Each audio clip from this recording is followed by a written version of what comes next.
भारत के घने जंगलों के भीतर बसे एक सुदूर गांव में एक शक्तिशाली दायन राक्षस द्वारा ग्रामीणों को आतंकित करने की अफवाहें जंगल की आग की तरह फैल गईं। भय से ग्रस्त ग्रामीण शक्ति और शक्ति की देवी मां दुर्गा की दिव्य सुरक्षा चाहते हैं। अराजकता के बीच एक विनम्र पुजारी मां दुर्गा को बुलाने के लिए अनुष्ठान करता है। जैसे ही धूप का धुआं उसके चारों ओर घूमता है, वह अपने गांव को अंधेरे के चंगुल से बचाने के लिए देवी से हस्तक्षेप की गुहार लगाता है। मां दुर्गा का आगमन दिव्य प्रकाश की चमक में मां दुर्गा भयभीत ग्रामीणों के सामने प्रकट हुईं।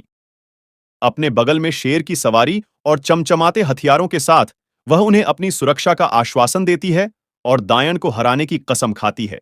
मां दुर्गा ग्रामीणों की हताश पुकारों से प्रेरित होकर जंगल के बीचों बीच चली जाती है। वहां उसका सामना भयावह दायन से होता है, जो देवी के दिव्य मिशन को विफल करने के लिए अपनी अंधेरी शक्तियों का इस्तेमाल करता है। एक क्रूर युद्ध शुरू हो जाता है, जिसमें मां दुर्गा अपने हथियारों को बेजोड़ कौशल और बहादुरी के साथ चलाती है, जबकि दायन देवी पर हावी होने के लिए अपने सभी काले जादू को बुलाती है। जब ऐसा लगता है कि मां दुर्गा की जीत निश्चित है, तो एक चौंकाने वाला रहस्योद्घाटन सामने आता है।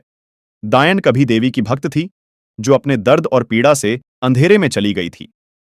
दायन की दुखद कहानी से प्रभावित होकर मां दुर्गा उसे प्रेम और करुणा का मार्ग सिखाते हुए मुक्ति का मौका देती हैं।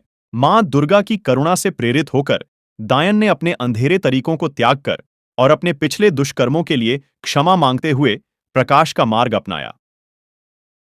देवी के मार्गदर्शन से वह अपने पापों का प्रायश्चित करने और उन ग्रामीणों की रक्षा करने की कसम खाती है, जिन्हें उसने एक बार आतंकित किया था। दायन के अब उनके बीच सहयोगी होने से गांव में शांति और सद्भाव लौट आया है।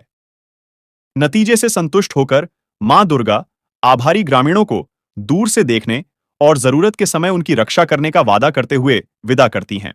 जैसे ही शांत गांव में सूरज उगता है, ग्रामीण नए साहस और एकता के साथ अपने जीवन का पुनर्निर्माण करना शुरू कर देते हैं। दायन, जिसे अब गांव के संरक्षक के रूप में जाना जाता है, मां दुर्गा के मंदिर के पास निगरानी रखता है, जो मुक्ति और अंधेरे पर प्रकाश की विजय का प्रतीक है। आने वाले वर्षों में मां दुर्गा की दया और दायन की मुक्ति की कहानी किंवदंती बन गई, जो पीढ़ियों से क्षमा की शक्ति और मानव आत्मा की स्थायी ताकत की याद दिलाती है।